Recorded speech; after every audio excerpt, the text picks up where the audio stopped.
Fala galera do 122 Podcast, estamos aqui hoje, eu sou o João, né? Tô aqui com meu amigo Hugo. Fala gente, tudo bem? Hoje é um dia muito bom e especial. Nós estamos gravando hoje travou tudo, né? Mas hoje a gente tem um convidado especial demais. Muito especial. Gente, um dos melhores produtores do Brasil, hein? Pode se apresentar pra gente, Urias, por favor. E aí, galera, é um prazer estar aqui com vocês.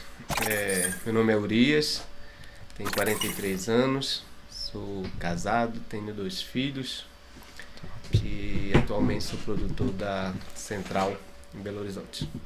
Que top top demais. Muitas perguntas, gente, hoje, muitas experiências, então são dos episódios assim mais fechados de informações. Nossa, assim. Está a gente vai ter. riquíssimo, né, cara? Demais, tá doido? Está riquíssimo. Não é todo dia que a gente tem um produtor assim, né, no podcast, verdade. então Mais aproveita. tops no Brasil. Um dia eu chego nesse nível. Que isso? Já chegou. Vamos lá, então vamos começar do início, né? Ô, Urias, conta pra gente a sua história de conversão, se nasceu lar cristão. Sim, eu nasci no lar cristão, minha mãe converteu aos 16 anos. E casou. Meu pai não era cristão, meu pai era católico. E até hoje eu não entendo porque que a minha mãe casou com ele. Não é que ele não era um homem bom, ele era um homem muito bom, mas assim, minha mãe ela era muito crente, assim, muito mulher de Deus, de oração, Assembleia de Deus. E às vezes ficava me perguntando assim, como que ela casou com meu pai, e meu pai era um homem assim, já tinha vindo de um outro relacionamento, tinha filhos fora desse... antes de casar com a minha mãe, bebia, fumava, assim, são as coisas que a gente não... são os mistérios de Deus. Mas a minha mãe casou com ele, e ele nunca, assim, durante a minha... E a gente conheceu Jesus ali com a minha mãe, orando. Sim. O tempo todo. Minha mãe orava, assim, 4 vezes no dia, de joelho, assim... 1 hora, 2 horas orando, assim, é um negócio cabuloso. Top demais. E o meu pai não, meu pai bebia, fumava, mas ele parou de beber e fumar quando a gente chegou assim na fase de 13, 14 anos, ele parou de beber e logo depois, ele parou de beber pro meu irmão que tinha 12 anos, não ver ele bebendo. Aí ele continuou fumando. Quando eu tava com 12, 13 anos, ele parou de fumar para que eu não visse e não pegasse aquilo ali como exemplo. Sim. Mas ele era um homem muito bom, sempre, assim, era muito engraçado quando a gente ia pra igreja, que a gente fazia fila, e aí ele penteava o nosso cabelo e dava o dinheiro pra gente pra oferta. Legal. Incentivar. E na Assembleia de Deus a gente frequenta todos os cultos, né, assim, então tinha culto de quartos, tinha culto de sexta, tinha culto de domingo de manhã e domingo à noite, e a gente frequentava todos os cultos. E meu pai fazia isso todo dia com a gente, fazia uma fila, penteava o cabelo da gente e dava o dinheiro pra gente levar de oferta. Nossa, legal. que marca, né? Ele era um homem assim muito generoso. Mas converteu, graças a Deus. Hoje meu pai é falecido e converteu 3 meses antes de morrer. Então ele ia em todas as apresentações na igreja, Dia dos Pais, Natal, Ano Novo, Dia das Mães, tudo quanto era apresentação que a gente participava na igreja, meu pai ia.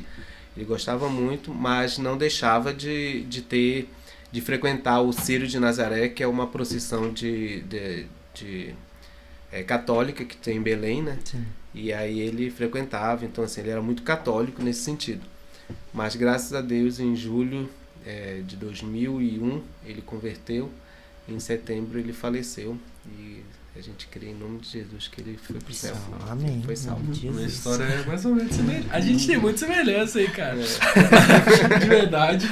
Eu tava falando pra ele aqui em off que eu queria colocar o nome dos meus filhos de Noah e Chloe. É o nome dos filhos dele. Sério? Sério? É mesmo, o Hugo já tinha falado isso com a gente. Absurdo. Porque Não, esse não tinha cara associado semelhante. isso, cara. Meu pai também faleceu e coisa de 1 mês, assim, ele converteu.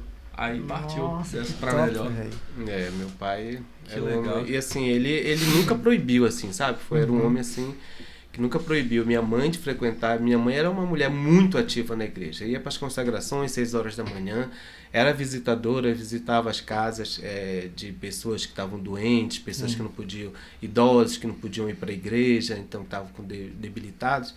minha mãe, ela fazia esse tipo de trabalho. Então, ela trabalhava nisso na igreja. Então, ela era visitadora e frequentava o círculo de oração e além de frequentar todos os cultos. E ainda cantava no coral. Então, assim, a gente vivia na igreja. Então, eu nasci assim, eu nasci dentro da igreja. A minha igreja era umas 4 quadras da minha casa. Então, assim, era de segunda a segunda dentro da igreja. E isso daí foi muito bom pra mim.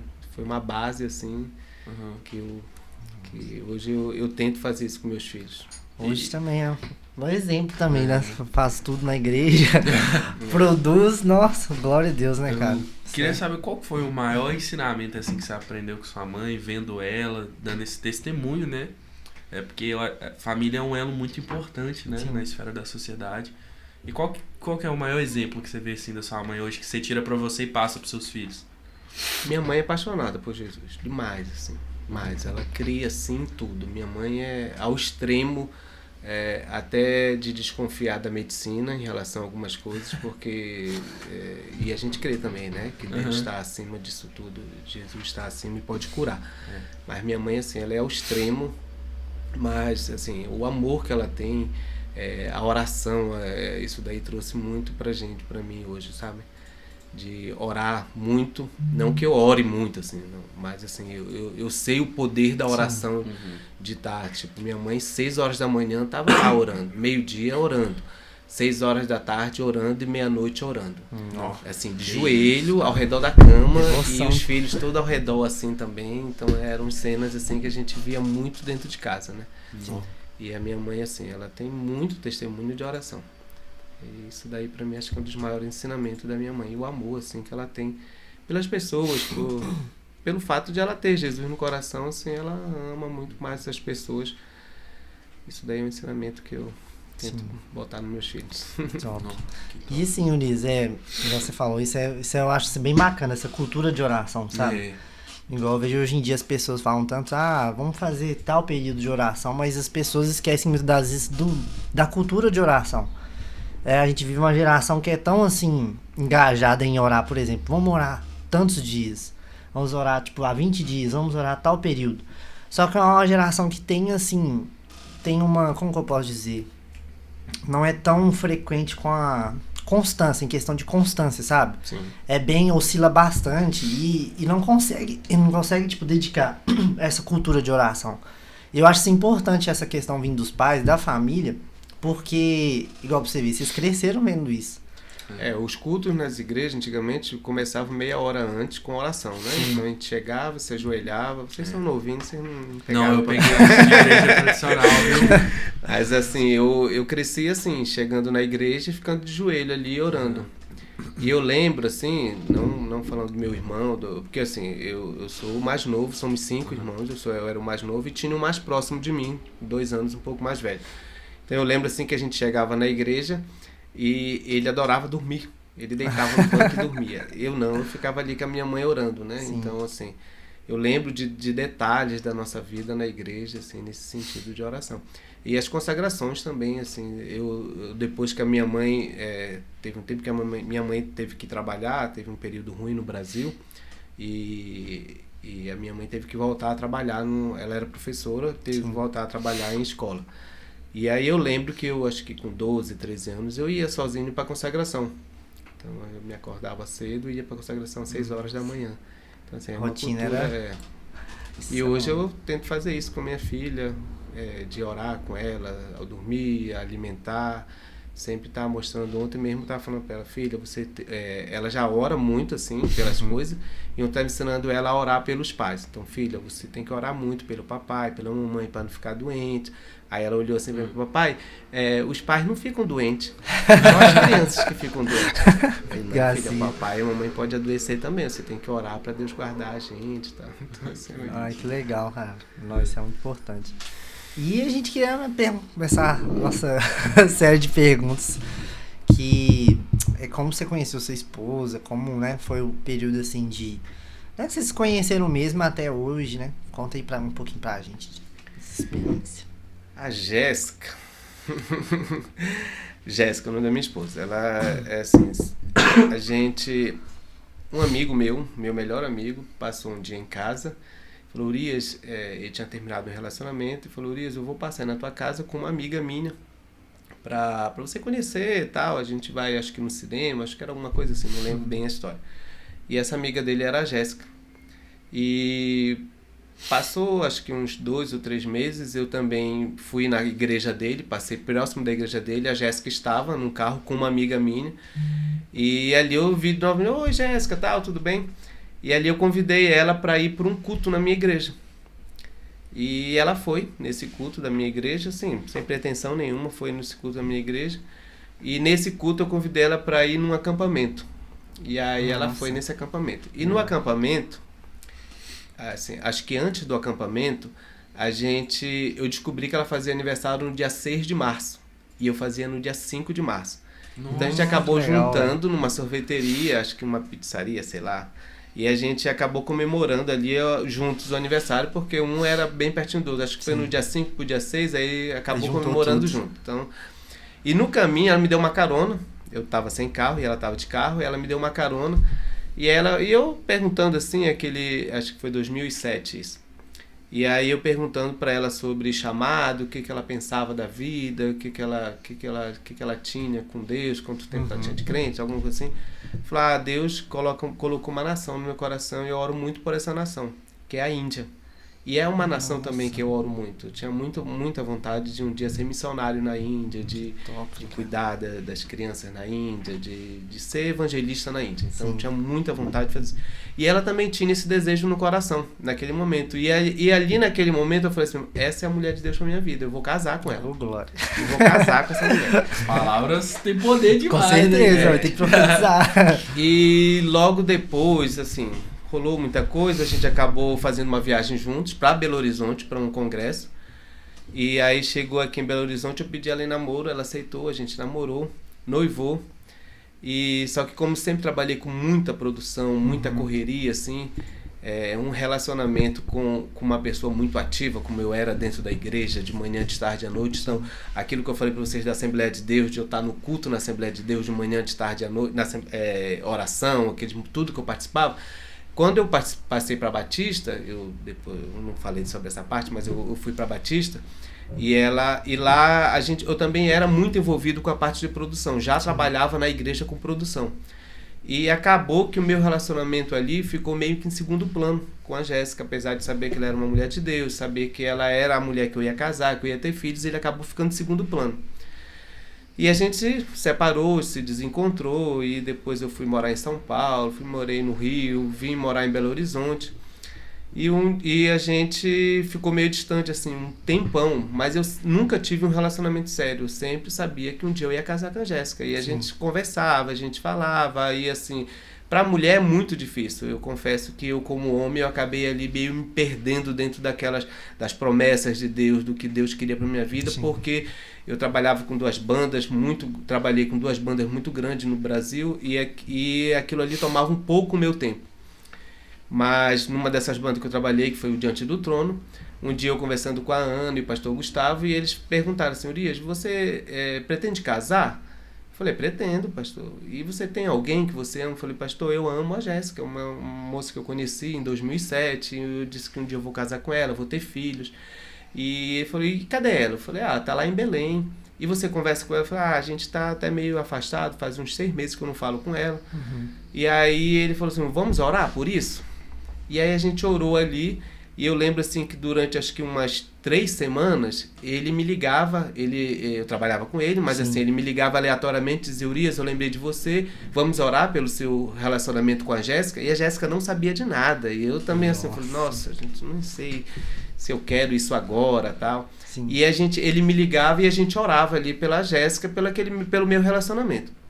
E aí teve uma viagem para Goiânia, e a Ana chegou e falou assim, Urias, você não quer convidar a Jéssica para ir nessa viagem com a gente? Ela é publicitária, trabalha com comunicação, e a gente vai precisar de alguém ali para poder coordenar algumas áreas de entrevista que eu vou ter que dar, e você podia chamar a Jéssica. E eu chamei ela, né, ela estava trabalhando, e ela não pôde ir. Mas assim, ela ficou assim, depois ela me contou, nossa, o que o Urias quer? Fica me ligando, mandando mensagem, me convidando para isso, não sei o quê. Enfim, curtando a história, um dia eu liguei para ela e falei assim mesmo, Jéssica, você quer casar comigo? Ela falou, Lia, você já perguntou isso algumas vezes. E a gente já tentou e não deu certo. Nossa, eu falei assim, não, mas agora... eu falei, não, mas agora eu quero casar e a gente vai casar no dia 28 de novembro. Que isso, cara? Aí ela falou assim, Lia, você tá ficando louco. Eu falei, não, a gente vai casar, anota aí na agenda, 28 de novembro a gente vai casar. E passou e acabou que a gente ficou ali conversando e deu certo isso, assim, sabe? Aí eu falei pra Ana, falei, pastor Gustavo, eu tô conversando com a Jéssica de novo. Gente. Isso foi em julho. Em outubro eu fui em Belém, conversei com os pais dela, conversei com a minha família e falei, pode preparar tudo que nós vamos casar. Eu sabia que eu amava a Jéssica, eu sabia que ela era a mulher da minha vida, sabia que ela ia ser a mãe dos meus filhos. E ela também sabia que um dia não tinha saída pra gente, a gente se amava. Sim. Só que assim, os desencontros, eu morava em São Paulo, ela morava em Belém, depois ela foi morar em São Paulo. Quando ela mudou para São Paulo, eu mudei para Belo Horizonte. Então assim, houve muito desencontros por conta da minha viagem. E como eu trabalhava com banda, então eu viajava praticamente de segunda a segunda, então pouco tempo eu tinha. Então, graças a Deus, o Diante do Trono me trouxe um pouco mais de pé no chão, de estar em Belo Horizonte. A Ana teve que viajar. E aí acabou que eu não viajava muito, então isso aproveitou e eu tipo assim, organizar minha mente, organizar meus planos, meus pensamentos. Ficou mais tempo aqui, né? Mais tempo em terra do que viajando muito. E graças a Deus, assim, a gente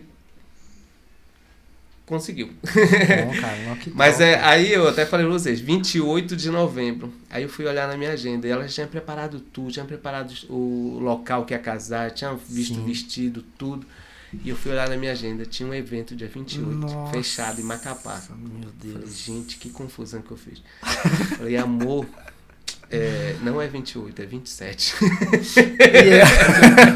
E ela já tinha preparado tudo. Tinha preparado um monte de coisa, assim, faltava acho que 1 mês e meio, 2 meses no máximo. O casamento tem que preparar com bastante antecedência. Mas graças a Deus ela conseguiu contornar a situação.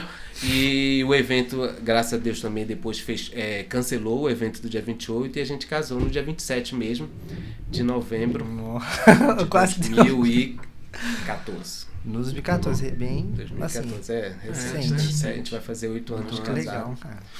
Então a gente casou e foi bom, foi bênção pra gente. Ela veio, depois ela veio trabalhar também no Diante do Trono comigo. Nossa, que legal. Eu já entrei assim na parte profissional, se quiser perguntar alguma coisa. Não, pode, já pega a linha aí, continua. Eu queria saber como foi que surgiu a questão de você virar produtor, né? Como é que começou isso tudo?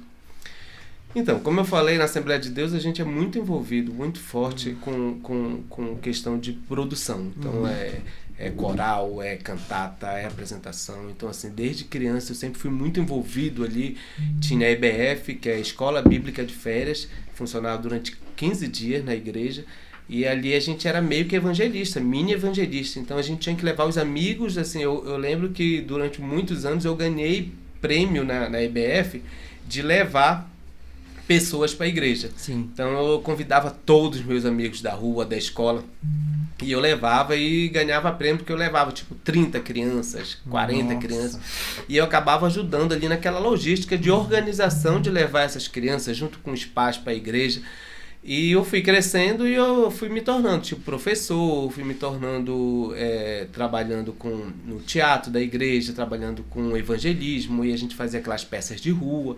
Então ali eu já fui bem envolvido ali com 13, 14, 15 anos. Acho que com mais ou menos uns 18, 19 anos eu fui primeiro contrato grande de produção que eu trabalhei, foi com nessa idade aí, acho que 18, 19 anos. E depois eu fui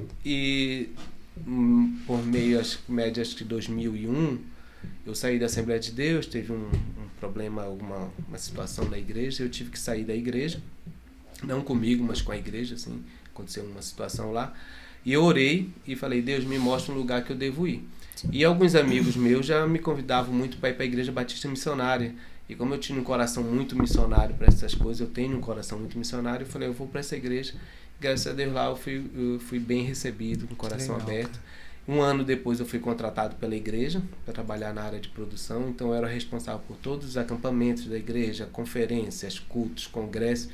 E era na época do boom da adoração no Brasil, 2001, 2000, 2002. E a gente fazia muitas conferências com David Keelan, Ricardo Robortella, Cirilo. tanto na minha igreja quanto na cidade, eu organizava as produções todas da cidade com esses eventos assim que tinha. Então tinha um ministério, Casa de Davi, que era o Mike Chia e o Davi Silva, quem não conhece depois pesquisa aí. Nossa, bom demais. Casa de Davi Oficial, tem no Spotify, tem no Deezer. Então são músicos assim que eles tinham umas conferências e as músicas eram muito de adoração profundas. E eu fiz acho que 4 conferências dele em Belém, assim, muito forte, e trouxe um mover muito grande. Então ali foi uma igreja que me abraçou e que iniciou ali o meu processo de produção, assim, como profissional. Que caminhada missionária, né? Como é que você vai parar na central, cara? Enrolê. Então, e aí, e com esse mover todo ali, que estava o Brasil todo assim explodindo na adoração, diante do trono.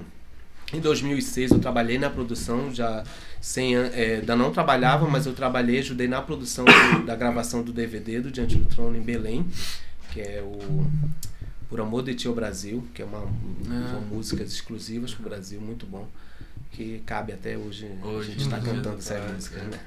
Situação que tá. E me perdi.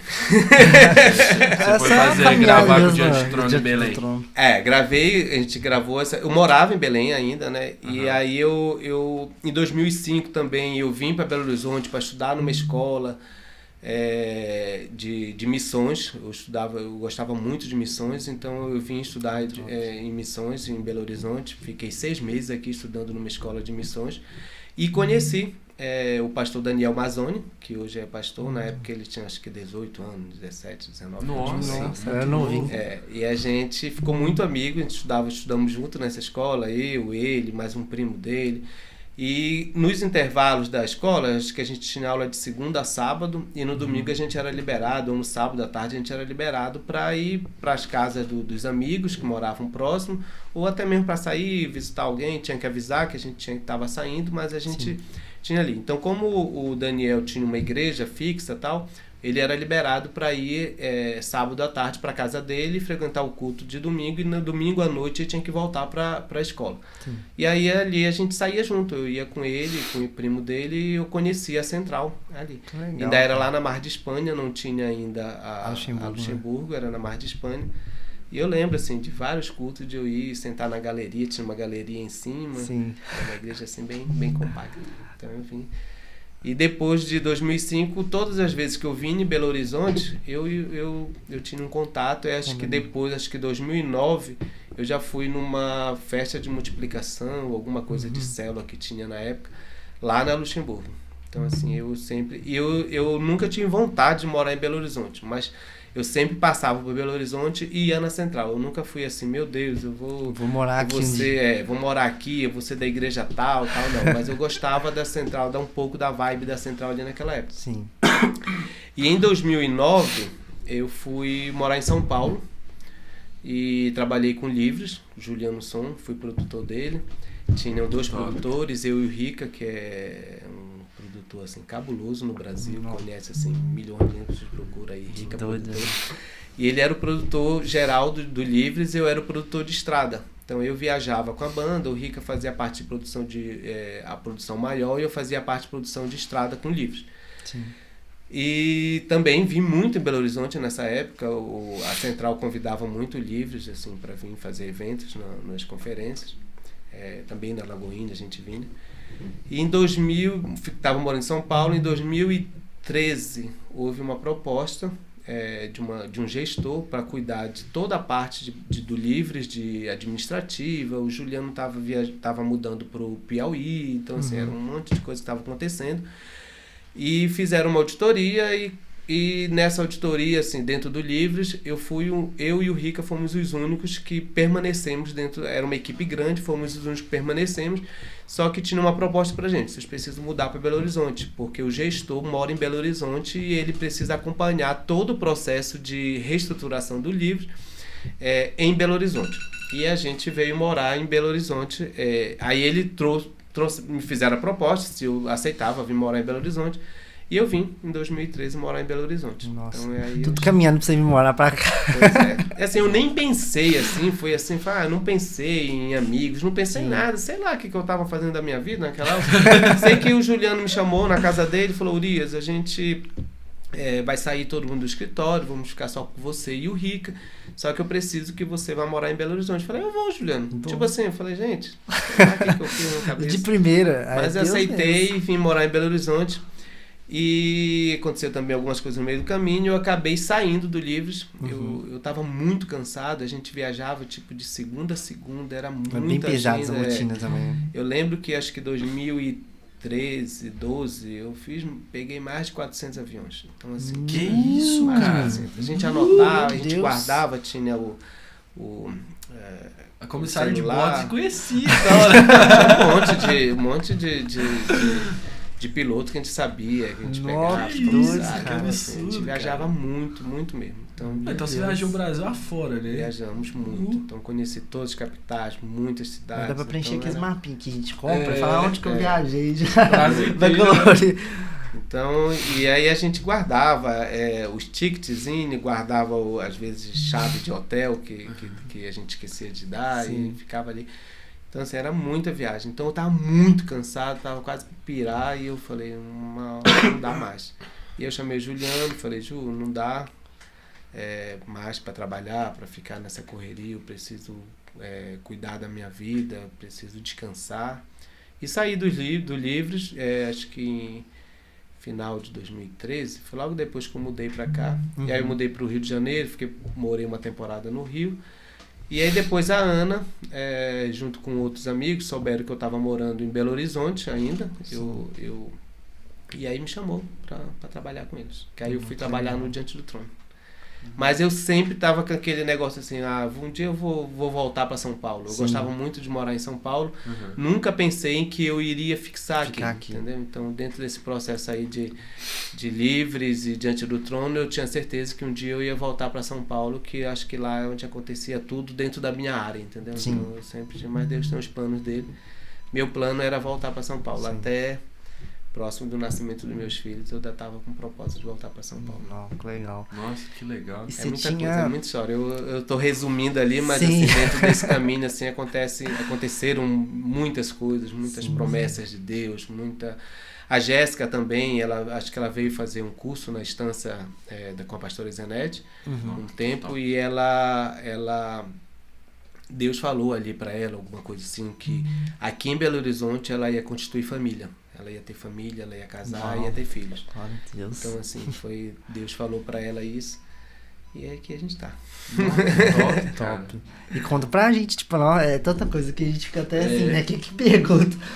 Que é alguma, sei lá, uma curiosidade, ou então um fato que aconteceu quando você trabalhava com Diante do Trono, que você falou que começou a trabalhar com sua esposa lá também, não foi? Sim.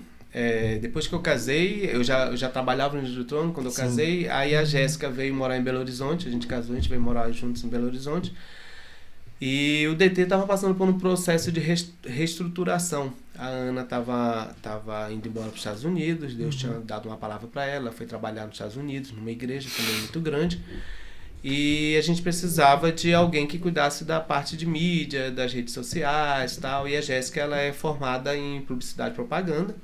E ela tem uma especialização nessa parte de mídias e ela acabou cuidando ali durante um tempo também junto com o DT. Então ela trabalhou durante alguns anos ali com a gente também. Top. E assim, a gente tem uma curiosidade meio polêmica. Mas que foi uma fase que a gente pegou no DT quando a C&A... Pode falar o nome de empresa? Pode falar tudo. Tá livre. A C&A lançou uma campanha, eu acho que meio que falava um pouco sobre ideologia de gênero, alguma coisa assim.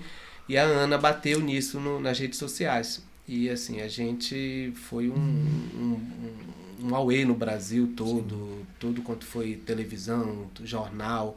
Queria saber por que a Ana estava boicotando essa empresa que estava fazendo sobre isso. Então, assim, existe muito essa guerra né?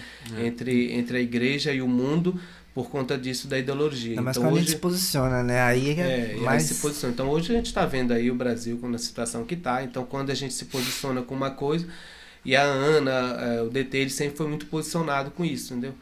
Então houve essa situação e foi muito difícil, porque isso foi véspera de uma grande turnê que a gente estava fazendo no Brasil. A gente tinha lançado um CD, um DVD, Tetelestai, e tinha acabado de também, a gente estava fazendo o lançamento e era o final de um trabalho nosso, que foi um trabalho muito forte que tinha feito no Nordeste, que é o... esqueci o nome. Tu Reinas. Um CD e DVD que a gente gravou no Nordeste, que é muito forte. E esse CD ele não vingou muito, esse DVD não vingou muito. Sim. E a gente não entendia por quê. Na verdade, a gente entendia que no mundo espiritual, o Nordeste ele precisava muito desse clamor. E o Brasil precisava ver esse clamor do Nordeste. E o CD ele mostra isso, né? E a gente esse CD não chegou muito nas pessoas. E a gente sabia que isso era algo espiritual. Então a gente falou assim mesmo. Eu conversei, a gente sentou, eu, mas junto com toda a equipe do DT, e a gente falou, vamos fazer uma divulgação grande do Tu Reinas, no Nordeste mesmo, mostrando a importância que tem esse CD, tanto para o nordestino quanto para o Brasil todo. Então a gente fez 2 turnês. Uma turnê de encerramento, que foi o Tu Reinas, 15 dias, e uma turnê de lançamento do Tetelestai, que era o CD novo que a gente tinha gravado em Israel. Então ali, isso tudo aconteceu no meio desse caminho, toda essa postagem da Ana em relação a essas coisas, né? Em relação à ideologia de gênero. E foi uma perseguição muito forte no Brasil todo com ela, entendeu? Então, assim, foi um tempo assim, muito difícil. Para minha esposa, tá nas redes sociais, cuidando daquilo ali tudo, e para mim, como produtor, estar na estrada com ela e tendo que cuidar do Diante do Trono, dos cantores, da Ana, de todo o processo, sabendo que muita gente estava com raiva dela, e principalmente uma minoria estava com raiva por conta dessa ideologia. Então foi um tempo assim, muito difícil, de muita oração, junto com a equipe, o pastor Gustavo, a pastora Zenete, de a gente estar ali. Então foi um tempo de a gente estar muito forte, buscando mais a Deus e saber assim, em que guerra que a gente estava ali se envolvendo. E a gente sabia que aquilo ali não ia ser fácil. Mas foi assim, um desafio de a gente estar trabalhando nisso daí, desse processo todo desses dias de viagem.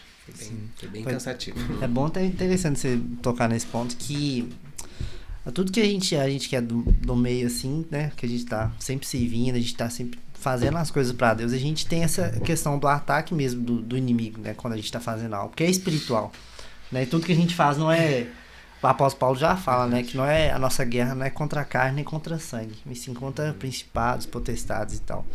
Então, como é assim, sabe, tipo, é lidar com isso, de pensar, estar produzindo, estar na produção ali de uma banda, né, grande como é o Diante do Trono, uma produção mesmo hoje na Central, como que é esse momento mesmo de consagração mesmo, né, vocês estão sempre ali orando, jejuando, então é uma coisa assim que, como que você lidar com isso, tipo... Eu tive o privilégio de trabalhar em 3 grandes produções. O Livres, Juliano Som é um cara assim, excepcional, um homem de Deus, de oração. Eu tive o privilégio de trabalhar com ele e crescer muito, tanto espiritualmente quanto profissional.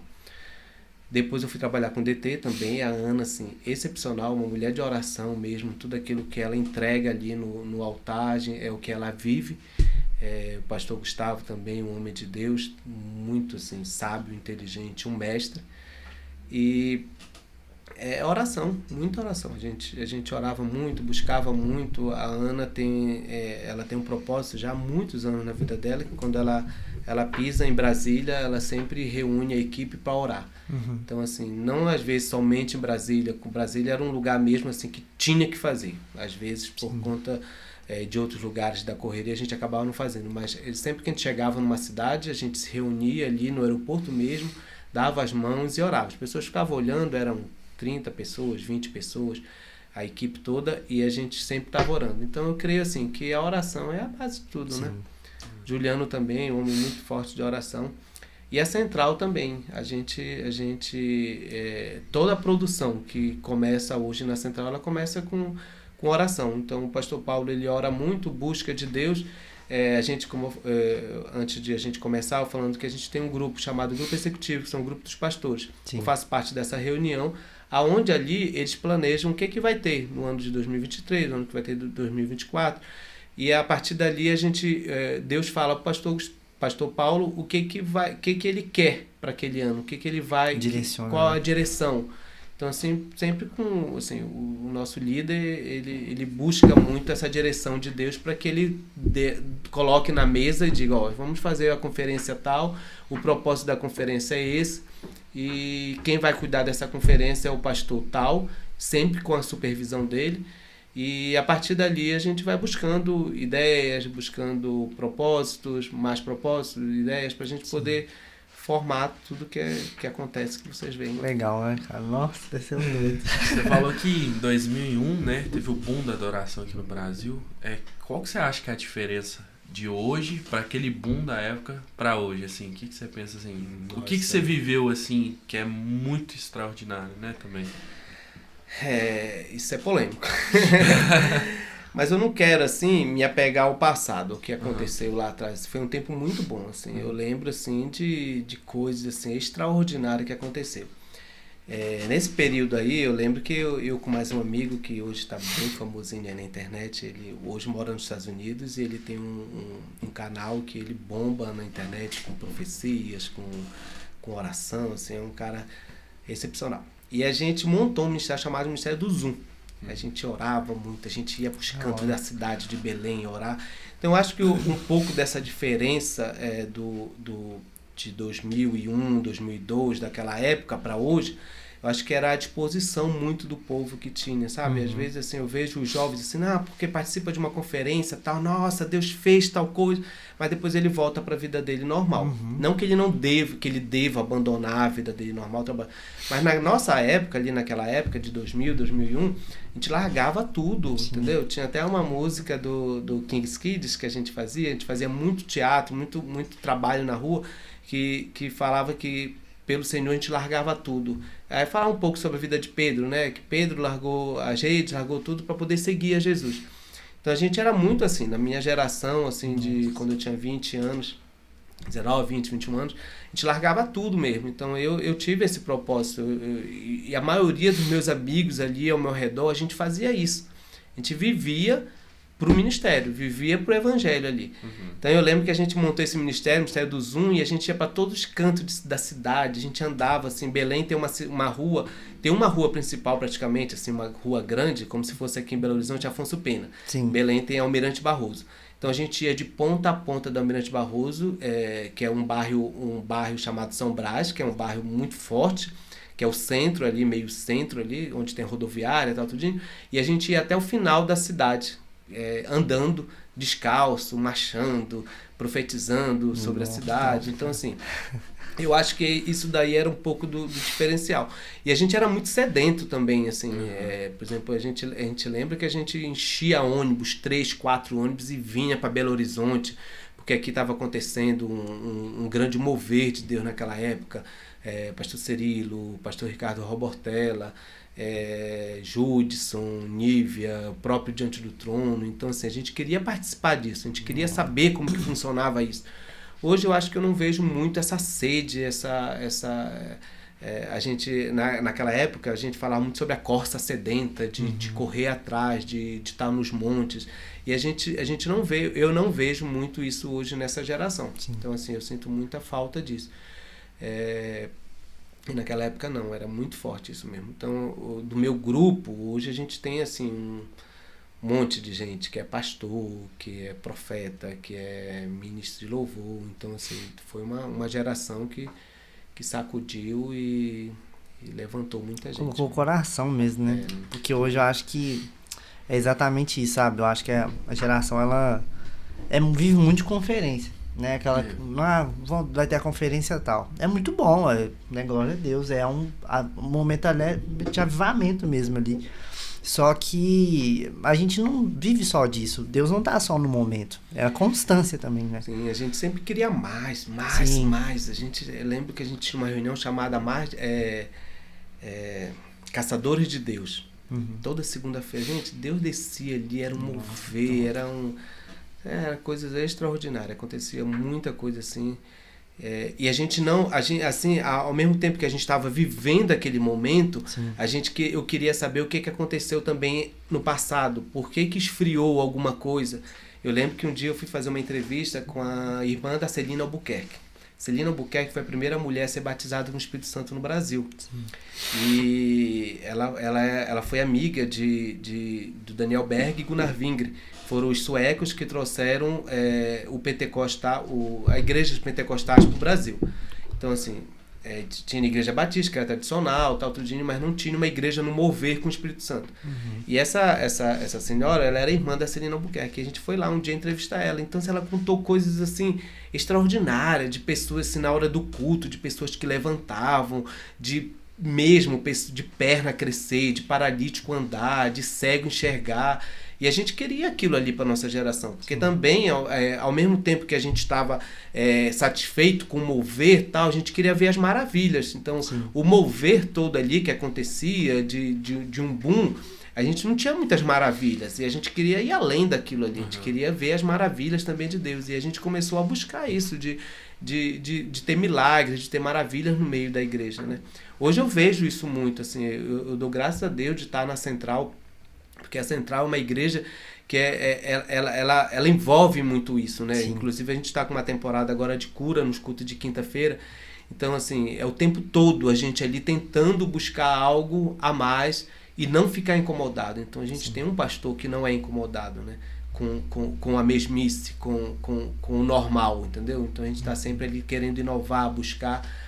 E a igreja, no todo, pode até não acompanhar, que é a multidão, né? Sim. Mas, assim, eu percebo, assim, aqui, no outros ali, num grupo ali, de esse crescimento, dessa busca de querer mais, entendeu? Que era o que eu vivia muito. Essa sede, né? Essa sede.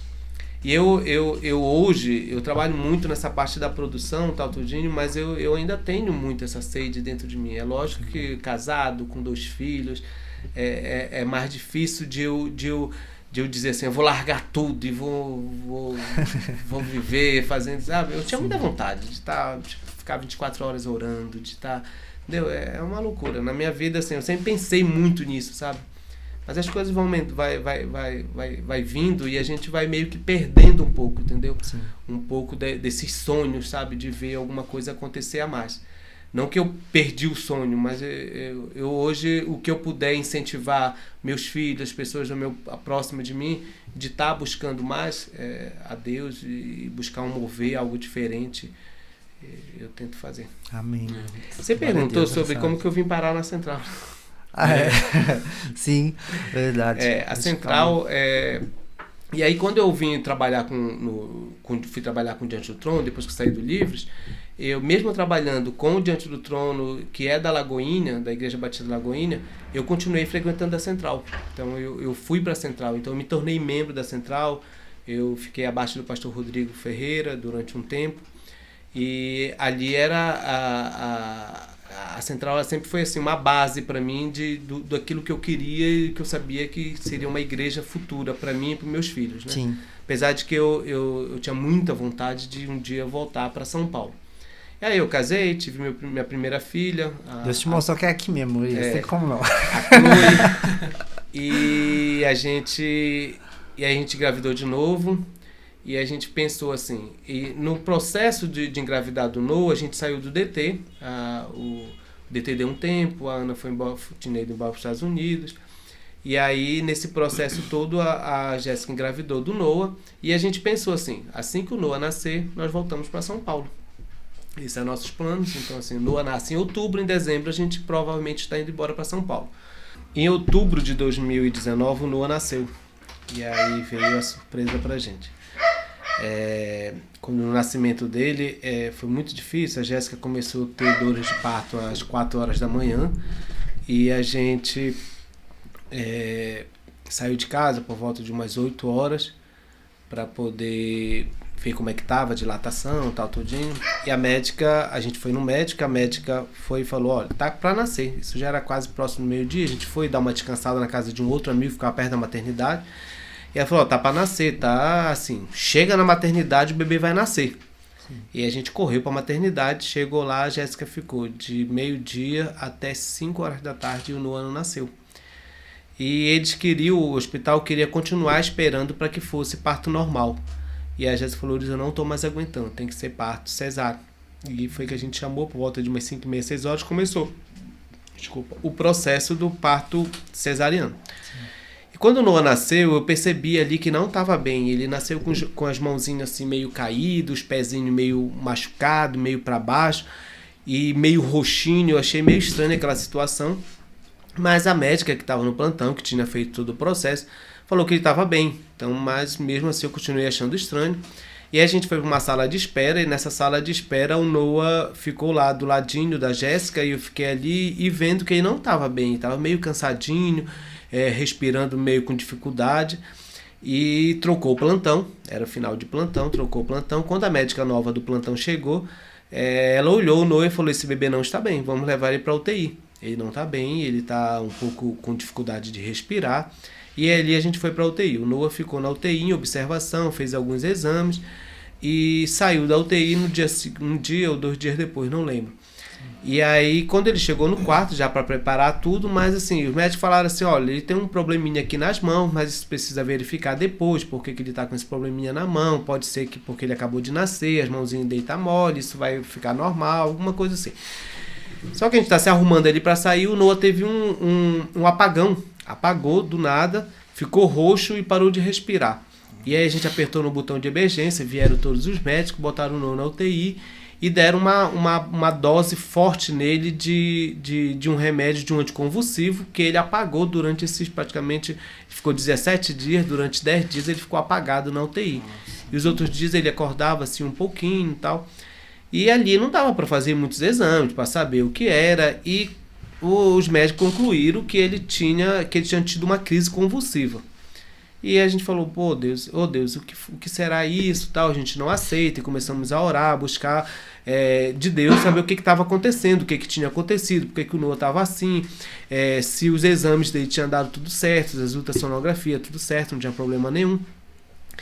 E a médica que cuidava dele lá, a doutora, ela falou: a gente imagina que o Noah tem uma síndrome, e isso faz com que ele seja um bebê especial. Vocês precisam, a gente vai dar alta pro Noah, depois de 17 dias vamos dar alta pro Noah, e vocês vão para casa e vocês começam a fazer fisioterapia, fono, TO, até a gente descobrir o que de fato ele tem. E a gente voltou para casa, e o Noah começou a ter algumas pequenas crises, só que a gente não sabia que era uma crise convulsiva. Então ele dava uma tremida assim, a gente achava que era reflexo de Moro, e a gente voltou no médico de novo, e a médica falou: olha, ele tem que tomar o anticonvulsivo porque ele está tendo crise convulsiva, mas são crises fracas, e daqui a uma semana vocês voltam de novo para a gente ver. E passou um remédiozinho fraco, que era o fenobarbital, que ele continuou tomando. E a gente foi marcar outra consulta com essa médica e ela sumiu, apagou, sumiu do mapa, e não dava notícia, a gente não conseguia ligação com ela, nem no consultório dela, nem com secretária, com ninguém, a gente ficou desesperado e a gente resolveu ir para um outro médico. Procurei um outro médico de referência em Belo Horizonte e encontramos uma médica que aceitou a cuidar do caso dele. Sim. E nesse processo todo a gente foi atrás de fisioterapia, de fono e TO. O Noah estava ali com 20 dias, 25 dias de nascido. E aí a gente foi nessa outra médica, essa médica foi e falou que ele estava com essas crises convulsivas, que precisava de fazer bastante fisioterapia e que o remédio que ele estava tomando era o suficiente. Sim. E dentro desse período aí, de mais ou menos uns 2 meses, o Noah teve uma crise forte, voltou de novo para o hospital e ficou internado mais de 2 ou 3 dias, voltou de novo para casa e a gente buscando saber o que estava acontecendo. Até então era só um bebê com crise convulsiva e fazendo fisioterapia, né? Só que a gente foi percebendo que cada crise que ele tinha, ele ia perdendo algumas coisas que a gente percebia que ele já tinha, tipo, tá sorrindo um pouco. Isso já com 2, 3 meses. O Noah tá sorrindo. E aí a gente percebia que ele estava perdendo esse sorriso. Sim. O Noah faz isso, perdendo. O Noah parou de mamar no peito, não conseguia mais sugar. A gente começou a dar mamadeira para ele, chuquinha para ele, aí não conseguia sugar também. E aumentando aquelas crises. E a gente não sabia o que estava acontecendo. E aí a gente começou a correr atrás de vários médicos, vários hospitais, ver tratamento aqui, tratamento ali, o que tem. E os médicos só diziam assim, é uma crise convulsiva, ele precisa, a gente ainda não tem um diagnóstico fechado dele. E um médico do Sara Kubitschek, do hospital de referência, falou pra gente: eu desconfio que o Noah tem síndrome de West. A gente, síndrome de West? O que é síndrome de West? Quem tem? Como é que dá isso? E ele explicou pra gente, síndrome de West é uma síndrome clínica, vários bebês têm, e pode ser que feche um diagnóstico no futuro, e pode ser que não. Teve aquela crise, a síndrome de West, que dá de 6 a 2 anos de idade, que é uma síndrome clínica, não é genética. Mas a maioria dos bebês que tem síndrome de West é porque tem uma síndrome genética. E aí a gente falou assim, então vamos pesquisar. E a gente voltou com a médica dele, nessa madrugada em que a gente viu que o Noah tinha tido muitas crises, a gente ficou muito desesperado. Tinha acordado 4 da manhã e orando, buscando Deus, o que está acontecendo? E no meio da pandemia, né, já aquela correria toda, as coisas tudo fechada, e a gente acordamos ali, eu acordei 4 da manhã e preocupado, porque o Noah tinha tido muitas crises nessa madrugada, e a gente falou, vamos levar ele lá no Sara Kubitschek novamente, que foi nessa manhã que a gente descobriu que ele estava com síndrome de West. Nessa manhã também a gente recebeu a ligação da minha irmã tinha falado que o meu cunhado tinha falecido de Covid, estava internado com Covid, minha mãe estava com Covid, meus irmãos tudo com Covid, meu cunhado com Covid, que era o único que estava internado, e assim, aquela coisa ali, e a gente saiu com o Noah de casa ali, recebemos a notícia que meu cunhado tinha morrido, o Noah já estava dentro do carro, a gente saiu, foi para o hospital. Chegamos no Sara Kubitschek, o Sara Kubitschek falou que o Noah estava com desconfiava que o Noah estava com síndrome de West, mandou a gente levar ele para o hospital, para a clínica, onde a médica atendia ele. Sim. Chegamos lá, a médica foi e falou assim, vamos ver, de fato ele tem sintomas de síndrome de West. Síndrome de West, o bebê ele precisa ter espasmo, que é essas crises assim, precisa estar psiarrítmico, o eletrocefalograma dele, e ele precisa ter hipotonia. Então, essas são a tríplice de quem tem síndrome de West. E aí a gente precisava fazer mais um exame eletrocefalograma ali de emergência para poder saber se de fato o Noah estava no padrão West, que é o padrão que dá o diagnóstico. E ali, até 2 horas da tarde, a gente fez todos os exames, eu voltei de novo com a médica, e a médica falou, ele de fato tem síndrome de West. Nós vamos passar um remédio para ele, que é o Vigabatrin, e vocês compram o remédio urgente, ele não é fácil de encontrar na farmácia, ele não é barato, é um remédio caro, e não é fácil vocês encontrar em qualquer uma farmácia, tem que procurar bastante. E assim a gente procurou, eu corri atrás, assim, acho que deve ter ido umas 20 farmácias, encontrei numa farmácia muito longe da nossa casa, e o Noah começou a tomar. Ela disse que com 2 dias ele já ia parar as crises. Sendo que o Noah, com 1 semana, as crises aumentaram. O Noah chegou a ter 50 crises por dia. Assim. Então, assim, era muito difícil a gente saber que cada crise ele perdia neurônios. E ao ponto de perder neurônio ia vegetar. Uma hora o Noah ia ficar vegetando. E a gente... Voltei de novo lá com ela. E nesse período assim, de 1 semana, a gente foi pesquisar. E descobrimos que existia um remédio chamado ACTH, um imunossupressor, que vendia na Europa, nos Estados Unidos, que várias crianças tinham saído do Brasil e ido para a Europa, para os Estados Unidos, fazer o tratamento do ACTH. E era um remédio que não era fácil de comprar e de chegar no Brasil. E a gente falou, nossa, essa é uma esperança, a gente comprar esse remédio, ver o que a gente faz, mas antes a gente está indo para consulta e vamos falar com a médica. Chegamos lá com a médica falou assim, olha, o ACTH, eu participo de tudo quanto é conferência, de simpósio no Brasil de neuropediatras, e ninguém usa o ACTH no Brasil. É um remédio assim ultrapassado. Não existe mais. Ninguém está usando o ACTH no Brasil. É um remédio ultrapassado. O Vigabatrin é o remédio mais eficaz contra a West. Inclusive a Europa, os Estados Unidos, todo mundo está usando o Vigabatrin. Não temos o que fazer com o Noah. O Noah ele vai continuar usando o Vigabatrin. O que eu posso fazer para vocês é encaminhar vocês para a médica tal, que é a única médica em Belo Horizonte que receita o Vigabatrin já tinha receitado, que receita o canabidiol. O Noah, se ele continuar com as crises, ele vai ter que ir pro canabidiol. E a gente ficou ali desesperado. Isso foi uma quinta-feira, lembro, eu tinha culto na igreja, e eu fui pro culto, e o pastor, e eu chorava muito. Chorei o culto todo, trabalhando ali, chorando, e eu lembro que acabou o culto. Acho que a pastora Astrid veio conversar comigo. Falei, pastor, nós estamos desesperados, não tem cura pro Noah. A gente descobriu que tinha um remédio que vende na Europa, que vende nos Estados Unidos, mas a médica disse que ele não é válido, que ninguém usa mais o remédio, e que o único remédio que o Noah pode usar é o que ele está tomando, que é o Vigabatrin, sendo que as crises estão aumentando. E aí ela encaminhou a gente para um médico uma médica que vai receitar para ele o canabidiol. E aí a gente está ali muito desesperado com essa situação toda. Ela orou por mim e tal, voltei para casa na sexta-feira.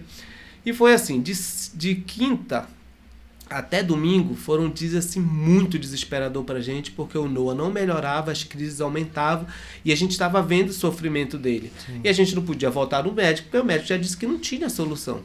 E a doutora que ia receitar o canabidiol para ele só tinha consulta para a semana seguinte e a gente já tinha marcado a consulta. Foi quando eu recebi uma ligação de uma amiga minha, dizendo assim: Urias, lembra do médico tal que ajudou o teu amigo lá em São Paulo quando precisou? Ele é neurologista, e eu conversei com ele, falei da situação do Noah, e ele falou que tem uma clínica chamada em São Paulo, INISP, que trata bebês com síndrome de West. E eu falei, é essa clínica que a gente vai. E aí eu peguei o contato, falei com esse médico, peguei o contato e mandei um e-mail naquela mesma noite ali, no domingo à noite, mandei um e-mail para a médica, para a secretária dele lá para a clínica, e na segunda-feira de manhã eu já liguei. E falei assim mesmo, eu queria marcar uma consulta com a doutora Cristiane Cobas, porque o meu filho tá tendo umas convulsões, tal, tudinho. Aí ela falou assim, a gente só tem aqui para daqui a 2 meses. Eu falei, eu não posso esperar. O meu filho está tendo muitas crises convulsivas e ele foi diagnosticado com síndrome de West. Quando eu falei síndrome de West, até me emociono. Quando eu falei síndrome de West, a secretária falou assim mesmo, nós paramos tudo para tratar bebê com síndrome de West. A síndrome de West, ela é o touro bravo da epilepsia. Se o bebê não for tratado no prazo ali que ele foi diagnosticado, ele vai vegetar pro resto da vida. Então nós vamos atender o seu filho. Você pode ter uma consulta hoje à tarde com a doutora? Eu falei, hoje à tarde a gente vai ter essa consulta com a doutora. Era uma consulta online, Brasil fechado, maio, início de junho ali, pandemia bombando.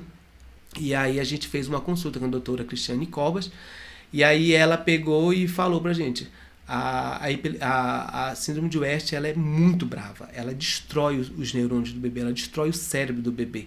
Nós precisamos urgente iniciar o tratamento. E aí a gente perguntou para ela, e como é esse tratamento, como é que é feito, onde é que faz, o que a gente pode fazer, para onde que a gente tem que levar o nosso filho agora, nesse exato momento, para poder tratar ele. Ela falou assim mesmo, aqui em São Paulo, vários hospitais tratam o Noah e nós temos uma equipe que vamos cuidar do Noah. Aí ela falou assim mesmo, existe um remédio que vocês precisam comprar.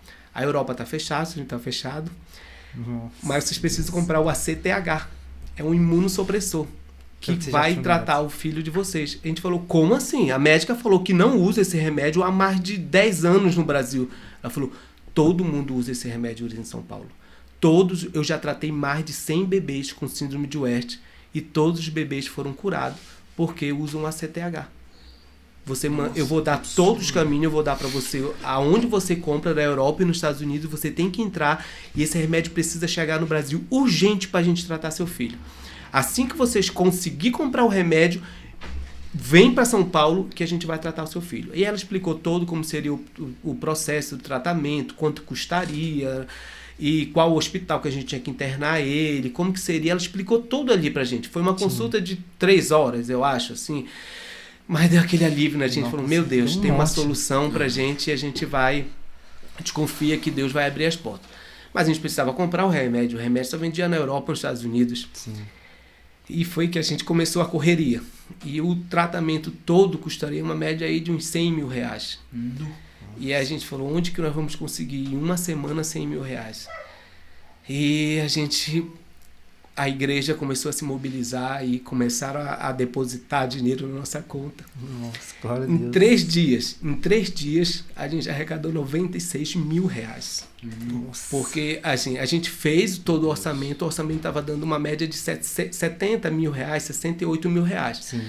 E aí a gente a princípio ia ser 100 mil reais, mas a gente fez o orçamento ali, dando 66 mil reais, se não me engano. E eu tinha ligado para todos os hospitais em São Paulo, e o hospital que a gente tinha ia fazer o tratamento era no Hospital 9 de Julho, e tinha dado esse valor, era o mais barato de todos. E aí a gente falou, vamos iniciar o tratamento. Ela tinha passado a lista dos laboratórios na Europa, nos Estados Unidos, que poderia comprar os remédios. Sim. E a gente começou a ligar para os laboratórios, começou a ligar. Não entra no Brasil o remédio, precisa da liberação da Anvisa, precisa da liberação da Polícia Federal. O remédio não é autorizado no Brasil. E a gente começou ali uma batalha com o laboratório, com os laboratórios em Portugal, laboratório na Alemanha, laboratório nos Estados Unidos fechado, disse que não ia mandar o remédio para o Brasil. Foi que a gente conseguiu na Alemanha um laboratório que conseguiu para a gente a liberação da Anvisa, conseguiu a liberação da Polícia Federal, junto com o laboratório em São Paulo. Conclusão, remédio ali, acho que eu comecei essa batalha na segunda, terça-feira, o remédio ia chegar na segunda-feira seguinte, em São Paulo. E a gente conseguiu comprar o remédio, eram 10 ampolas que o Noah precisava tomar, para poder parar as crises convulsivas. E nessa correria toda de uma semana ali, o Noah continuou tendo muitas crises. E eu nem quis mais voltar lá na médica. A médica, assim, praticamente enganou a gente, que disse que não existia mais esse remédio, que o remédio não era eficaz. E aí a gente foi para São Paulo. Fui para São Paulo no domingo, para segunda-feira de manhã, 8 horas da manhã, o remédio chegou no aeroporto de Congonhas. E eu fui buscar lá o remédio, junto com o pessoal do laboratório, pegamos o remédio e eu falei, agora vamos internar o Noah. Eu já tinha fechado tudo com o hospital direitinho, fui lá no hospital, cheguei no hospital, a conversa mudou. A secretária me chamou e falou assim, meu irmão, o Noah vai fazer o tratamento de síndrome de West, é um tratamento muito forte, e não vai ficar só esse período de internação, ele vai ficar mais tempo. Se o Noah precisar de uma UTI, a diária na UTI custa R$9 mil. Nossa. E para ele entrar no hospital como particular, ele precisa de no mínimo R$100 mil. Eu não tinha esse dinheiro. Precisa de no mínimo R$100 mil. E tudo que ele for usar, desconta desses R$100 mil, só que você precisa ir repondo. É como se fosse um calção. Sim. E eu falei, Deus, e agora? Saí do hospital, fui no Sírio-Libanês, que é um outro hospital. Lá custava R$160 mil. Nossa. Tentei falar com alguém lá, falei, eu estou desesperado, eu estou hospedado aqui na Avenida Paulista, meu filho está tendo crise, eu preciso internar. Não tem como, você precisa ir no hospital do SUS, que é em tal lugar, ir lá. Mas só que assim, não era fácil, não é um negócio assim fácil, é como assim, muitas crianças, depois eu descobri que muitas crianças hoje estão vegetando no Brasil e em Belo Horizonte principalmente porque não fizeram um tratamento eficaz ou então ficaram esperando pelo SUS, ficaram esperando um diagnóstico que não deu e passou. A síndrome de West ela dá nos bebês de 6 meses a 2 anos de idade. Depois sai do padrão West, que são aquela tríplice que eu falei, sai do padrão West, mas o bebê continua tendo crises e fica vegetando, porque destruiu todos os neurônios dele. E aí eu fui para a Avenida Paulista, cheguei ali, olhei para o céu azulzinho, falei, Deus, me dá um sinal, eu preciso internar meu filho precisa continuar o tratamento. E essa equipe do INISP, eles precisam de um hospital. Eles são uma clínica, Sim. É uma equipe, e eles estavam no processo de me ajudar também, mas eles não poderiam tirar dinheiro do bolso dele e tal, então, mas eles precisavam de uma estrutura de hospitalar para poder iniciar o tratamento. E o único lugar que eles faziam era no 9 de julho e no Sírio-Libanês, onde eles tinham abertura. E aí eu fiquei desesperado ali naquele momento, orando, e eu fui e liguei para a Unimed. Falei assim, eu preciso internar meu filho para fazer um tratamento. E eu estou em São Paulo, e eu queria que vocês me indicassem um hospital onde eu pudesse internar meu filho a caráter de emergência. E aí foi que eles falaram, Beneficência Portuguesa. Beneficência Portuguesa. E aí eu liguei para a Beneficência Portuguesa e eles falaram, a gente não aceita o plano de vocês, mas ele pode entrar com caráter de emergência. E aí eu liguei para a INISP para saber se eles poderiam ir lá fazer o tratamento na INISP. Sim. O pessoal da INISP poderia ir lá fazer o tratamento e a médica aceitou fazer o tratamento lá. Nossa, o hospital deu abertura. E aí, conclusão. Eu voltei para casa, falei, amor, nós não vamos mais internar o Noah no 9 de julho no Sírio-Libanês, vamos internar na Beneficência Portuguesa, tal lugar, assim, tal, tudinho. Vamos preparar tudo e levar o Noah. Isso já tinha passado, assim, horas, né? Já era quase noite, E aí, São Paulo fechado, Sim. Zerada, cidade toda apagada, não tinha nada, pouca gente na rua. E aí eu peguei o Noah, a Chloe, minha irmã tinha chegado para ajudar a gente e fui pro hospital. Isso já era assim, por volta de umas 10 horas da noite, muito frio assim, acho que de 8 graus em São Paulo, era junho, muito frio. E aí a gente chegou no hospital, ninguém, hospital vazio, chegamos na área de emergência, paramos o carro assim na frente do manobrista, e a porta do hospital, pouquinha gente ali, acho que tinha uma pessoa só ali dentro, e 2 atendentes, dava para ver assim que a porta abria e fechava de vez em quando. E a gente parou ali, aí eu falei assim, Deus, o Senhor vai entrar à nossa frente. Seja o que Deus quiser, a gente vai colocar o Noah aqui nesse hospital, vamos internar o Noah e o Senhor vai fazer a obra na vida dele e vai curar o meu filho. E a partir dali a gente pegou, oramos, aí eu saí com o carro, porque eu estava bem na porta, né? E eu falei, vou estacionar o carro, porque eu vou acompanhar todo o processo de internação, depois eu pego o carro para ir embora, que a Jéssica ia ficar com o Noah. Então eu saí com o carro, subi uma rampazinha e parei os carros. Não vi que ali era uma área de ambulâncias. Sim. E aí o frentista, o manobrista veio e bateu no vidro do carro. Ele falou assim mesmo, você não pode ficar aqui, que aqui é área de ambulância. Você tem que parar lá, voltar para lá onde você estava, onde aquele homem do carro desceu um homem do carro de vocês. Ele falou que tinha descido um homem do nosso carro. Lá onde vocês pararam, desceu, aqui onde vocês deixaram aquele cara? Homem, aquele médico, sério? Falou assim, aquele médico que entrou no hospital, vocês têm que parar lá de novo. Aí eu falei assim, mas não desceu ninguém do carro. Ele falou, desceu um médico do carro de vocês. Cara, que loucura. Eu falei, gente, como assim desceu um médico do nosso carro? E eu falei, ok. Aí a gente começou a chorar dentro do carro. Nossa. O Senhor tá à frente da gente. A gente tinha acabado de orar, pedindo para que Deus fosse à frente da gente naquele hospital. E o manobrista tinha visto um homem de branco sair de dentro do carro e entrado no hospital. E aí a gente voltou com o carro para lá e descemos do carro. Ele levou o carro para manobrar. A gente não discutiu com ele que tinha ou não tinha ninguém, não tinha nenhum carro atrás da gente, nenhum carro na frente, escuro, fechado ali, tudo. Caraca. E aí a gente entrou e começamos o processo ali de internar o Noah. Internamos a princípio particular o Noah. O tratamento iniciou particular e depois de alguns dias a Unimed assumiu a internação, não o tratamento, mas a parte hoteleira do hotel, do hospital, a Unimed assumiu, mas o tratamento todo foi feito. Então a gente tinha ali dinheiro para tratar o Noah durante 14 dias, que era o tempo que ele ia tomar o ACTH. A gente comprou 10, mas ele precisava tomar 7 e eram de 2 em 2 dias. Só que a gente entrou no hospital, o Noah estava com uma pneumonia. Depois o Noah teve uma infecção urinária e não pôde começar o tratamento. E aí foi um processo ali meio de internação, teve que ir para UTI 2 dias, 3 dias. E acabou que o tratamento começou uma semana depois. O Noah, na segunda dose, ele parou de ter crise convulsiva. Na segunda dose do ACTH, ele parou de ter crise convulsiva. O médico pediu para que a gente fosse até a 7ª dose, para garantir mesmo que não ia ter mais. Conclusão, o Noah ficou internado durante 2 meses no hospital, por conta de outras complicações que ele teve, que ele teve uma infecção urinária, teve a pneumonia, e o próprio ACTH, como ele é um imunossupressor, dentro do hospital ele estava muito assim, propício a pegar outras bactérias. Sim. E ele inchou muito, ele ficou muito irritado. Isso tudo a gente sabia. Era um remédio muito forte, que ele ia inchar demais, poderia nascer pelos nele, barba. Era um remédio muito forte, que tratava uma coisa, mas poderia dar outras coisas. Mas, graças a Deus, o Noah saiu depois de 2 meses ali do hospital.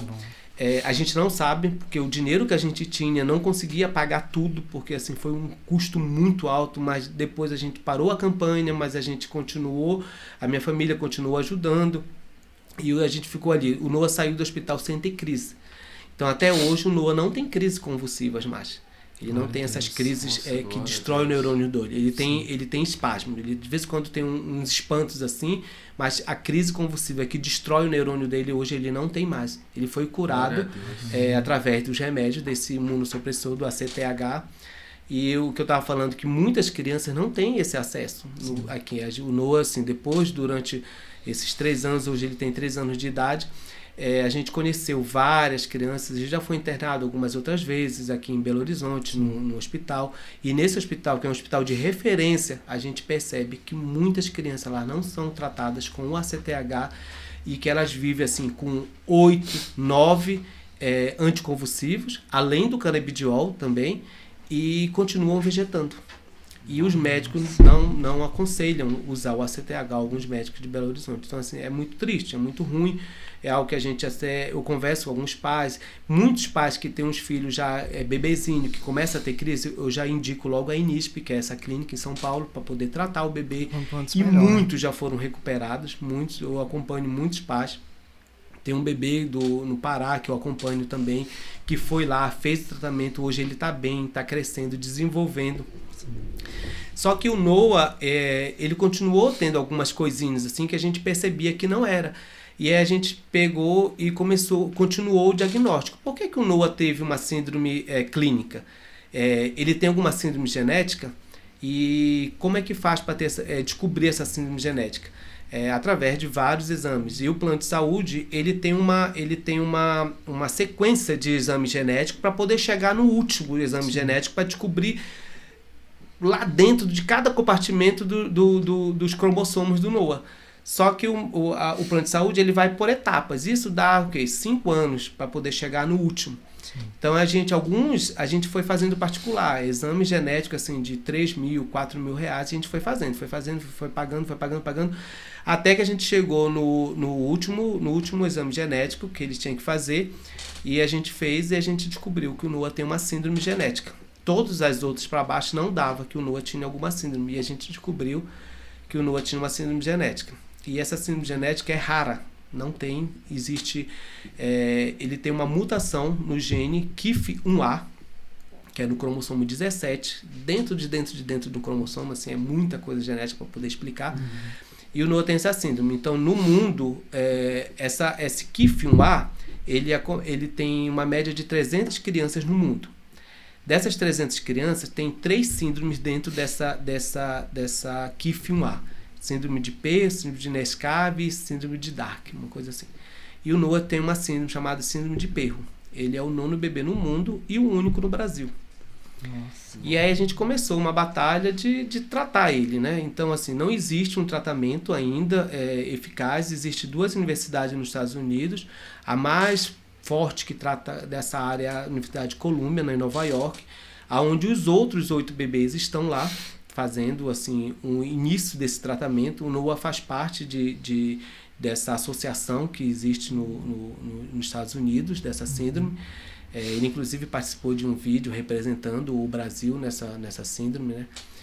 Então assim, a gente corre agora atrás de tratar o NOA. É um gene que precisa ser mudado e para que ele possa ter uma vida normal. Então o que o NOA precisa hoje? De fisioterapias.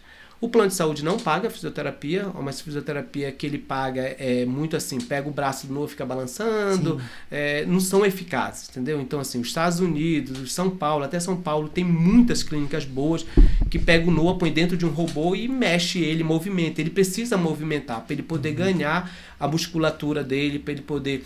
Hoje o NOA está com uma traqueostomia, onde ele respira através dessa traqueostomia. E nenhum outro bebê que tem KIF1A está com a traqueostomia. O NOA é o único. Por quê?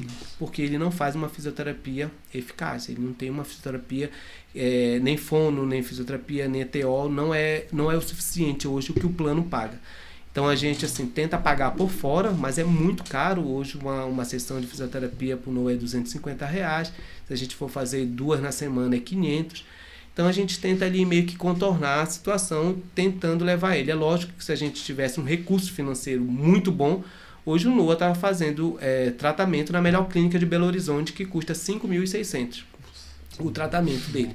Que é onde eles têm vários equipamentos, tem profissionais muito bons que estudaram na Europa, nos Estados Unidos, e que hoje poderia tratar muito bem. Só que infelizmente hoje não temos esse recurso. Então... a gente e o futuro do NOA assim tá na mão de Deus, né? Então hoje o NOA ele faz a fisioterapia que a Unimed paga, que é o plano de saúde. que é em casa, uma em casa, e a gente também está levando ele dentro de uma clínica do estado, que é a AMR, que é uma clínica também que é boa, mas também que não tem muitos equipamentos, faz parte do processo do SUS. E hoje é mais ou menos isso. Muita coisa. Nossa, que história, nossa, né, cara? Muita história, cara. Que isso, que loucura. E em meio a tudo isso, eu trabalho, a gente tenta levar uma vida normal. O Noah é um bebê que assim, a gente é apaixonado por ele. A igreja ora muito, o pastor Paulo ora muito por ele. A igreja abençoa a gente muito bem. Quando o Noah nasceu, e o pastor Paulo ficou sabendo, o pastor Léo ficaram sabendo que o Noah nasceu, que estava com essa situação, foi no processo em que eles me contrataram. Então, assim, foi uma bênção na minha vida, porque eu estava vivendo dos recursos que eu tinha, das empresas que eu trabalhava antes, e a gente estava no processo de ir embora para São Paulo, trabalhar em outra empresa. Foi quando o Noah nasceu e a gente não pôde ir embora de Belo Horizonte por conta do plano de saúde e também pelos propósitos de Deus que tem na nossa vida. Então hoje a gente está em Belo Horizonte por um propósito de Deus. E a igreja tem abençoado a gente demais. Vixe, não tem o que falar, cara, que loucura. E isso, tipo assim, eu acho que é uma questão assim que vocês têm passado, né? Mas é que une muito você e sua esposa, né? A família mesmo. Sim. Né? Que eu vejo você contando a história, assim, a gente sente assim um cuidado de Deus, né? Nossa. Chega a ser uma história muito... E muita gente pergunta assim, e a Chloe? Como é que a Chloe tá nesse turbilhão de exames, de hospital, de internação, de clínicas, de fisioterapia, de TO, de tudo? A Chloe tá muito bem. A gente tenta envolver ela em tudo, então assim, a gente não esqueceu a Chloe. Acontece muito, assim, existe números de separação. 80% dos pais que têm filho especial se separam porque não aguentam. A gente mesmo tem no nosso hall de amigos, a gente tem a gente tem várias famílias que têm bebês especiais que se separaram, a gente conhece muita gente. E criança também que fica com problema por conta de que os pais se doam 100% pro bebê especial e esquece o outro bebê, né? A outra criança. E isso não acontece com a gente, graças a Deus. A Chloe, ela estuda, ela faz natação, fazia balé e agora resolveu fazer ginástica. Então, assim, ela vai em teatro, a gente tenta ali, a gente meio que se mata um pouco, mas a gente tenta dar uma vida saudável pra Chloe e pro Noah. Então, e pra gente também como casal, assim... Como a gente mora sozinho aqui, a gente não tem parente em Belo Horizonte, mas a minha irmã, minha cunhada, meus irmãos, meus cunhados, de vez em quando estão vindo aqui. Então, de 2 em 2 meses, tem sempre alguém na minha casa, da nossa família, que ajuda e a gente deixa ali eles rapidinho, ali por volta de umas 5 horas, 6 horas, a gente pega, sai, dá uma saída, eu e a Jéssica. Então, assim, a gente tenta levar uma vida normal, mesmo sabendo das condições do Noah. Nossa. Então hoje o Noah ele tem essa condição de não poder sair muito, a gente não pode viajar, a gente tem 4 enfermeiras que cuidam dele, 4 técnicos de enfermagem que revezam com ele de 12 em 12 horas, e é uma pessoa a mais dentro da nossa casa que às vezes deixa a gente sem liberdade. Então a gente ora muito por isso, assim, Deus, o Noah só precisa dessas técnicas de enfermagem em casa por conta da traqueostomia. Então a gente ora muito para que o Noah faça uma fisioterapia eficaz, para que ele fortaleça o músculo dele, para que ele possa respirar sozinho, para que a gente possa ter assim mais uma liberdade, poder viajar com ele. Hoje as companhias aéreas não aceitam um bebê traqueostomizado usando respirador viajar de avião. Então se a gente quisesse fazer uma viagem a São Paulo, Rio de Janeiro, ou até em Belém, visitar nossa família, a gente precisaria alugar um avião móvel, UTI móvel, uma UTI aérea para poder levar ele. Então hoje a gente está vivendo assim, nesse turbilhão de coisas, mas a gente é feliz. Eu sou feliz, a Jéssica é feliz, a gente agradece a Deus todos os dias por a gente ter sido escolhido, ser pai do Noah e o pai da Chloe. É isso. Se quiserem conhecer a gente, procurem a gente nas redes sociais. Com certeza, nossa. Qual que é a rede social sua? Urias. URYAS. Aí a gente segue o Urias lá, hein? E o Noah é Ajude o Noah. @ajude-o-Noah, você pode encontrar lá no meu também. Sim, o Noah, ele ainda necessita de muito tratamento, de muita coisa. A gente precisa dar uma vida dar uma condição melhor para ele, entendeu? Sim. Então, assim, uma das coisas que o Noah vai precisar futuramente é estar nos Estados Unidos para esse tratamento mais eficaz. Então, tudo isso requer um recurso financeiro muito alto, né? Então, hoje a gente faz o que a gente pode dentro das nossas limitações e a gente recebe muita ajuda ainda de muita gente. Nossa família ajuda muito. Tem uma irmã que trabalha, tem uma empresa, não é uma empresa próspera, não é uma empresa grande, é uma empresa de pequeno porte, mas todo recurso ali que ela consegue, que ela pode, ela envia pra gente e a gente ali é um sapato ortopédico, e como o bebê vai crescendo, né? Então, assim, uma órtese que a gente compra, daqui a 4 meses ela já não vale mais. Então, a gente já pega ali R$800 e já joga fora um equipamento, o tratamento em si de um bebê especial. Eu sempre digo, ouvir de uma pessoa, e eu uso essas palavras também. Todo recurso financeiro que você tiver não é o suficiente para você tratar um bebê especial. Não é suficiente. Porque sempre vai ter algo mais, entendeu? Então, se hoje eu tenho um recurso para tratar o Noah numa fisioterapia aqui em Belo Horizonte, onde eu vou gastar uma média de R$6.000, 5 mil e pouco, R$6.000, existe uma clínica que trata o Noah de uma forma muito melhor, com mais eficácia em São Paulo.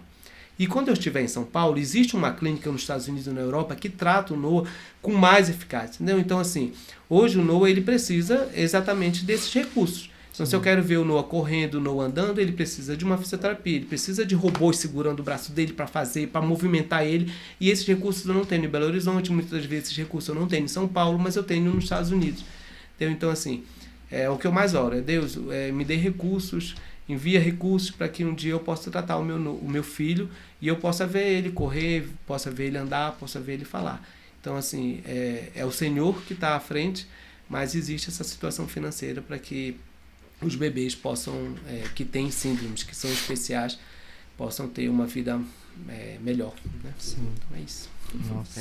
Gente, a gente vai deixar o QR Code aqui para ajudar o Urias e a família dele de alguma forma. Aí quem sentir no coração de estar doando, né, tá fazendo uma oferta aí em prol do filho dele, por favor, só apontar o celular aqui e ajudar eles, né? Porque não é fácil, né? A gente tá vendo que não é fácil, é uma situação complicada, é uma situação que exige muito dinheiro, né? Mas Deus está no controle e eu tenho certeza que com a nossa ajuda ele vai ver o filho dele correndo com toda certeza, em nome de Jesus. Amém. Amém. Amém. E, gente, tipo assim, a gente tá aqui, né, nesse podcast e igual eu falando aqui, a gente tá sentindo muito cuidado de Deus para a vida do Urias, né? Então, aqui eu queria honrar mesmo sua vida, né? Porque não é fácil, né? Só da forma que você contando assim, a gente vai imaginando a aflição de esperar horas e horas. Aí chega um diagnóstico, você vai ter que esperar 2 meses, você ali com seu filho precisando de algo emergente. Mas é igual, eu lembrei daquele versículo, né? Ebenezer, Ebenezer, Ebenezer, até aqui nos ajudou o Senhor, né? Então, quando a gente tá aqui nesse propósito mesmo desse podcast, e a gente, todos nós, cada um tem sua luta do dia a dia, mas é algo no coração de Deus, né? Tá aqui um pai, tá aqui uma pessoa que, sabe, que se doou mesmo para poder manter o Noah. Eu tô muito emocionado, então eu não consigo pensar direito das palavras. Mas, sabe, compartilha mesmo, de coração. Não porque a gente tá falando, mas de coração. Porque às vezes você não pode ajudar, mas você pode compartilhar, sabe? Você pode compartilhar, mandar pra alguém, mandar pra um amigo.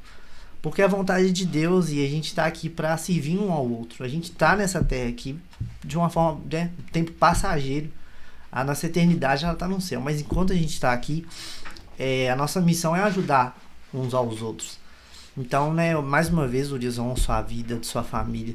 Que Deus, a gente vai estar orando e que Deus abençoe, assim, abundantemente vocês. Amém. E eu peço cada um de vocês que assistirem, puder doar, a gente, né, igual o Hugo falou, vai ter o QR Code, sabe? Faça uma doação mesmo, mostre pra alguém, nossa, tal. Compartilhe, compre essa ideia mesmo, porque a gente tá aqui para servir e tenho certeza que o Senhor vai te abençoar muito também, em nome de Jesus. Amém. Amém. Amém. Chegamos agora num momento muito Importante, né? O momento que eu travo sempre. Qual que é o momento? Agora deu medo, hein? Os avisos. Não, o momento presente, né? Exatamente. Viu que eu não esqueci dessa vez? Quer mais água aí? Não esqueci dessa vez. Beleza. Bateu. Vou deixar você fazer a honra. Aí, Urias, esse aqui é a nossa... É nosso símbolo mesmo, de honra mesmo pra você. Um presentinho que a gente... Né? Posso abrir? Pode, aí, à vontade. Abrir pra mostrar pra galera, não fazer o mexão. Ó, que legal! A foto que a gente bateu logo no início. Sim, todo mundo fala isso, não, mas foi tão rápido. Tão rápido, né? Vocês estão de macho. Gravar. Que legal. Mas é que você lembra desse momento, né? E falar com curiosidade que quando eu falei com o pessoal lá da Luxemburgo, com o pessoal esqueci, gente. Da produção. Que falou assim, não, Urias faz tal pergunta e a galera gosta demais de você. E é isso que eu fiquei assim, sabe, bastante, mexeu muito comigo. Falei, ó, o Urias é muito querido aqui. O dia que a gente tava até ali na lanchonete, conversei com você um pouco. E o pessoal, nossa, chama o Urias é muito top e tudo mais. Conversa com ele tem muitos casos, muitas coisas pra contar. E Deus abençoe. Deus, a gente não te abençoe. O tempo é pouco, mas assim, graças a Deus a gente conseguiu falar muita coisa. Sim. Um pouco do ministério, da área de produção ali na central.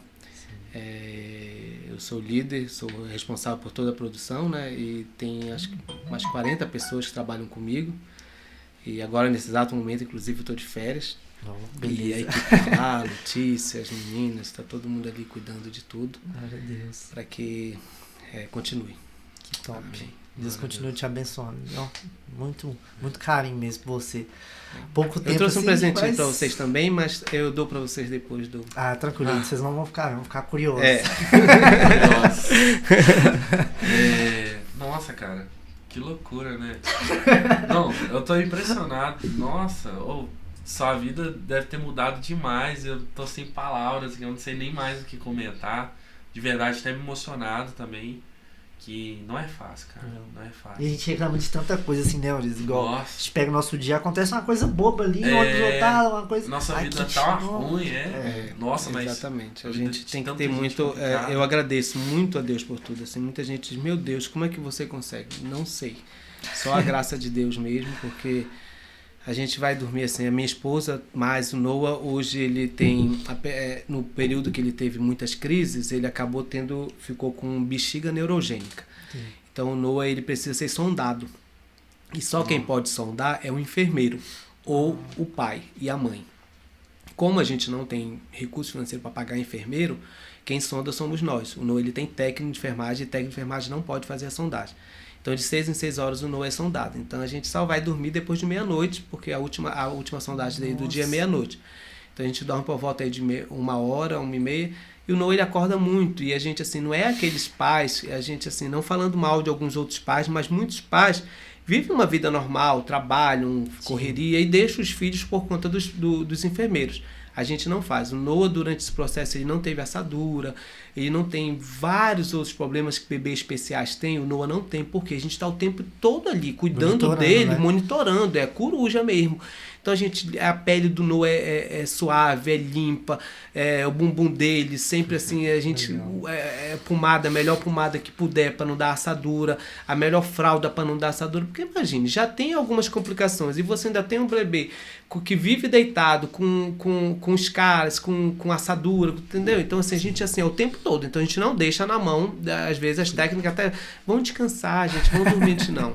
Então a gente vê ele chorando, assim, a gente vai dormir 1h30 da manhã, a gente vê ele chorando 2h30 da manhã, a gente vai lá.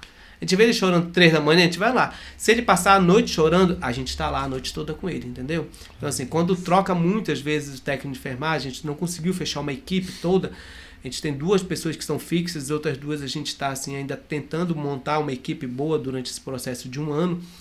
E aí a gente, assim, eu praticamente fico acordado com ele quando a enfermeira é nova, a técnica de enfermagem, a enfermeira é nova.